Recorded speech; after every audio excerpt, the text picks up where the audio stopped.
እንኳን ደህና መጣችሁ አዶናይ አካዳሚ እና ልጄ እዚህ ደረጃ ስለደረስክና ለብዙዎቹ ወጣቶች ጥሩ ተምሳሌት ሆነ። እንግዲህ ብቻዬን ተቀም ሳይሆን አብረን እንደግ የሚለውን ሐሳብ ይዘህ በመምጣት በጣም ኮርቻለሁ። ለሀገራችን ጥሩ ለውጦች እንደምታመጡ በእናንተ ወጣቶች ላይ ትልቅ ተስፋ አለን። አመሰግናለሁ። ልጄ እወድሃለሁ። እኔ እወድሃለሁ። ደስ አላችሁ። ልጄ የመጀመሪያው መድረክ ተገኝቼ የእሱን ደስታ የተካፈልኩኝ በጣም እጅግ በጣም ስሜቴ በጣም እንትን ብሎኛል። እሱም እንኳን ደስ አለው። በጣም ደስታ ሁሌ ኩራቴ ነህ የኔ ቆንጆ ወንድም። እግዚአብሔር በሄድክበት ይከተልህ። በቤተ ማርያም ጸሎት እንስማለህ። ወዳለው እንድብ ከካናዳ አስቸጋሪ የህይወት ውጣ ውረድ እስከ 4.3 ሚሊዮን ተከታዮች እና የራሱ አካዳሚ እስከ መክፈት በትናንትናው ዕለት በደማቅ ሁኔታ የተመረቀው የአዶናይ ቲክቶክ አካዳሚ ማህበራዊ ሚዲያውን ለሁለት ሰንጥቆታል። ለምን? ከበስተጀርባው የነበረው እውነተኛ ስትራቴጂክ ሚስጥርም ይፋ ሆኗል። በአድናቆትና በትችት መሃል የተወለደው አዲሱ አካዳሚ ምን ይዞ መጣ? ትውልድ ቀያሪ ተቋም ወይስ የታቀደለት ድራማ? ሚስጥሩን አብረን እንፈትሸዋለን። አብራችሁን ቆዩ። የአዶናይ ቲክቶክ አካዳሚ በትናንትናው ዕለት ቤተሰቦቹ፣ የቅርብ ጓደኞቹና ተጋባዥ እንግዶች በተገኙበት በደማቅ ሁኔታ ተመርቋል። አዶናይ ከዚህ በፊት ተናግሯቸው የማያውቁ ሚስጥሮችንና በህይወቱ ያሳለፋቸውን ውጣ ውረዶች ለታዳሚው ተናግሯል።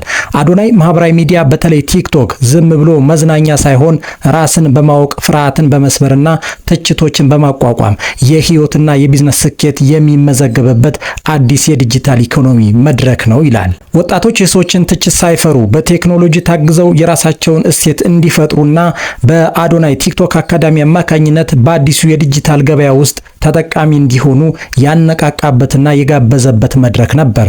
አዶናይ ለዚህ አካዳሚ ስኬት የላቀ ድርሻ የነበረው ናቲን በህዝብ ፊት አመስግኖታል። ይህ ስኬት በድንገት የተከሰተ ድራማ ሳይሆን አስቀድሞ በጥናትና በቅድ የተከናወነ እንደሆነም ይናገራል። ሰዎች ለፈጣሪያቸው ታምነው የሚፈልጉትን ነገርና መንገድ መጓዝ ይችላሉ። የሰዎችን ትችት መስማት የምንፈልገውን ነገር ከማድረግ ይቆጥበናል። ለትችትና ነቀፌታ ሸብረክ ማለት የለብንም በሚል ምክሩን ይለግሳል። አዶናይ ሩቅ ሳንሄድ የእርሱን እቅድ ከዳር ያደረሰው ናቲ እንደ ምሳሌ ያነሳል። እንዲህም ሲል ይገልጸዋል። ናቲ ዛሬ ካለንበት የክብር ማማ ላይ ከመውጣታችን በፊት ሆን ተብሎ በሰዎች የተናቀ በጥበቃ ሴኩሪቲ ስራ እንዲያልፍ ማድረግ የስትራቴጂያችን አንዱ አካል ነበር ይላል። ናቲ ሰዎች ሲያፌዙበት፣ እርሱ ግን ትኩረቱን ሳይሰርዝ ወደ ግቡ ተጉዟል። ገቢውንም ያሳድግ ነበር። በትችት ተስፋ ቆርጦ ቢሆን ኖሮ ዛሬ እዚህ አንቆምም ነበር በሚል የናቲን አርአያነት በማሳያነት በማንሳት ሰዎች ለሚፈልጉት ነገር መስዋዕትነት መክፈል እንዳለባቸው ያስረዳል። አዶናይ ህዝብ ፊት ለመጀመሪያ ጊዜ የቆንኩበት አሜሪካ ዋሽንግተን ዲሲ ውስጥ ሰዎችን ለማነቃቃት ነበር ይላል። አዶናይ የ26 ዓመት ወጣት ሳለ ከካናዳ ተቸግሮ ወደ አገር ቤት ሲመለስ ሰዎችን አስተምራለሁ ብሎ ሲነሳ የሚያስተምራቸው ሰዎች አንተ መጀመሪያ ራስህን ሳታሸንፍ እንዴት እኛን ታስተምራለህ ታነቃቃለህ የሚል ከባድ ፈተና ገጥሞት እንደነበርና በሰዎች ዘንድ መሳለቂያ ሆኖ እንደነበር ያብራራል። ነገር ግን አዶናይ በውስጡ ያነገበው እምቅ ችሎታና ጽኑ ዓላማ ስለነበረው የሰዎች ትችትና ነቀፌታ አንድ ጋት ወደ ኋላ ሊመልሰው አልቻለም።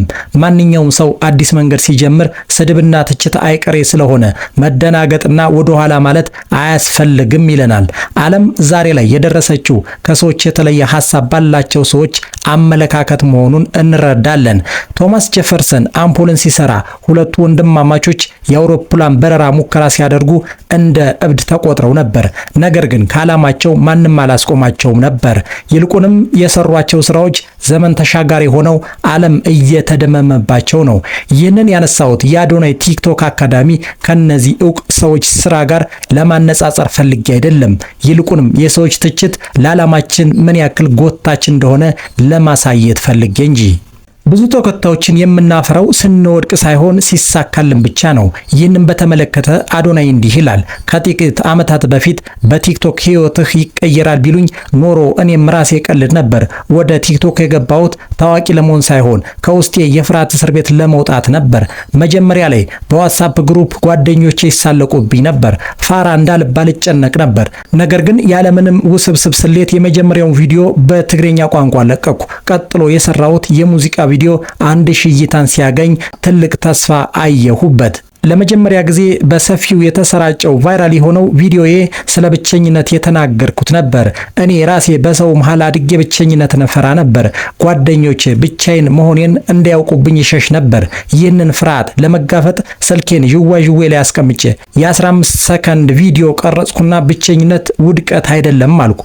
ያ ቪዲዮ በሁለት ቀን ውስጥ ከ300,000 በላይ እይታን አገኘ።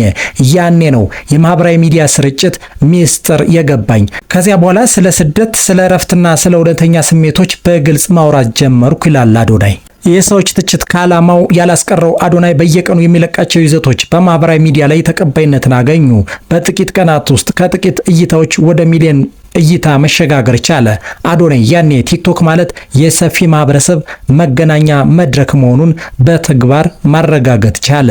አዶናይ ወደ ሀገሩ ከተመለሰ በኋላ በአንድ ዓመት ውስጥ 4.3 ሚሊዮን ተከታዮችን አፍርቷል። 4 ታላላቅ ሽልማቶችንም ወስዷል። በቀን ከ10 በላይ ቪዲዮዎችን ይለቃል። ሁሉም በመቶ ሺዎች የሚቆጠር እይታ አላቸው። ይህ የመጣው በድል ሳይሆን የሰዎችን ስሜትና ፍላጎት ጠንቅቆ በመረዳቱ ነው። ከቴክኖሎጂ ጋር አብሮ የመራመድ ችግር በሚታይበት በዚህ ዘመን አዶናይ ከዘመኑ ጋር ተጣጥሞ ወደፊት ቀጥሏል። አንጋፋ አርቲስቶች ሳይቀሩ ዛሬ ቲክቶክ ላይ ንቁ የሆኑበት ከጀርባው ያለውን ትልቅ የኢኮኖሚ ምስጢር ስለተረዱ ብቻ እንደሆነ ይናገራል። ቲክቶክ የጭፈራና የመዝናኛ መድረክ ብቻ አይደለም፣ እርሱ አዲሱ የዲጂታል ኢኮኖሚ ማዕከል ነው። አንዳንዶች ላይክ፣ ሼር፣ ፎሎ ተደራራጉ በሚል ቁጥራቸውን ለመጨመር እንቅልፋቸውን አጥተው እንደ መደበኛ ስራ ይሰሩታል። ነገር ግን እንደ አዶናይ በዚህ ልክ በአንዴ ለውጥ ማምጣትና ተጽዕኖ መፍጠር አስቸጋሪ ነው። አዶናይ ቲክቶክን ተጠቅመው ራሳቸውና ቤተሰባቸውን የሚያስተዳድሩበት ቢዝነስ አላቸው በማለት እንደ ምሳሌ የሚጠቅሳቸው ሰዎች ጭምራሉ። አዶናይ የቲክቶክ አካዳሚው ቁልፍ ስራ ሰዎች ራሳቸውን እንዲያውቁ፣ ራሱን የማያውቅ ሰው የሰዎችን ትኩረት መሳብ አይችልም።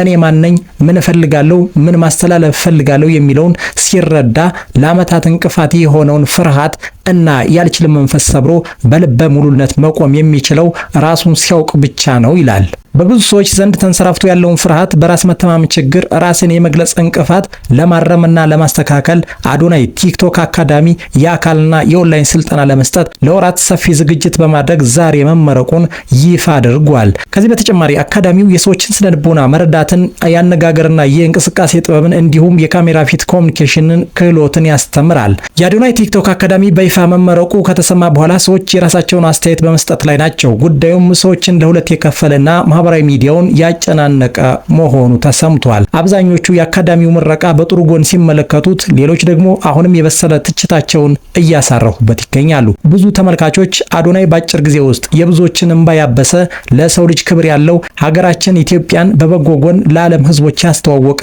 ብቻዬን ልደግ የማይል ስብዕና ያለው ወጣቶችን የሚያነሳሳ ድንቅ ወጣት ነው በሚል ገልጹታል። በሌሎች በኩል ደግሞ ነገሮችን በጥርጣሬ ዓይን የሚያዩ ጠንከር ያለ ትችትና አስተያየቶችን የሚሰነዘሩ ወገኖች አልጠፉም። በአካዳሚው ስያሜ ላይ ቲክቶክ አካዳሚ ያለው ወይ በማለት የፌዝና የማጣጣል አስተያየቶች የሰነዘሩት ጥቂት የማይባሉ ወገኖች የአዶናይን አካሄድ በከፍተኛ ጥርጣሬ ይመለከቱታል። በተጨማሪም ቀደም ሲል በውጭ ሀገር ካናዳ፣ አሜሪካ በነበረበት ወቅት በማህበራዊ ሚዲያ እርዳታ ይጠይቅ እንደነበር በማስታወስ ሆቴል አለን ያለ ሰው እንዴት ቲክቶክ ላይ ተጥሮ ይውላል የሚሉ የቅራኔ ጥያቄዎችንና ጠንከር ያሉ ነቀፌታዎችን እያሰሙ ይገኛሉ። ከነዚህ ሁለት ጽንፎች በተጨማሪ ነገሩን ከበሰለ አቅጣጫ አይተው ምክር የለገሱም አልጠፉም። አንዳንዶች ለአዶናይ አድናቆት ቢኖራቸውም ከዚህ በኋላ የሰው ልጅ ወዳጅም ጠላትም ስላለው ጥንቃቄ ያስፈልገዋል የሚል የጥንቃቄ መልእክት አስተላልፈዋል። እንግዲህ የቻናላችን ቤተሰቦች የአዶናይ ቲክቶክ አካዳሚ በተመለከተ ህዝቡ በዚህ መልክ የሰጠውን አስተያየት በዚህ መንገድ ሰንደን አቀረብንላችሁ። የእናንተ አስተያየት ምን እንደሆነ በአስተያየት መስጫ ሰጥኑ ላይ ያስቀምጡልኝ። አዶናይ በእውነት ትውልዱን የሚጠቅም ስራ እየሰራ ነው ወይስ አንዳንዶች እንደሚሉት ማስተባበያ የሚያስፈልገው ትዕይንት ነው? ሀሳባችሁን ኮሜንት ላይ አስፍሩልኝ። ቪዲዮውን ከወደዳችሁት ላይክ እና ሼር አድርጉ። ለቻናላችን አዲስ ከሆናችሁ ሰብስክራይብ ማድረጋችሁን አትርሱ። በቀጣይ በሌላ ቪዲዮ እስከምንገናኝ ሰላም።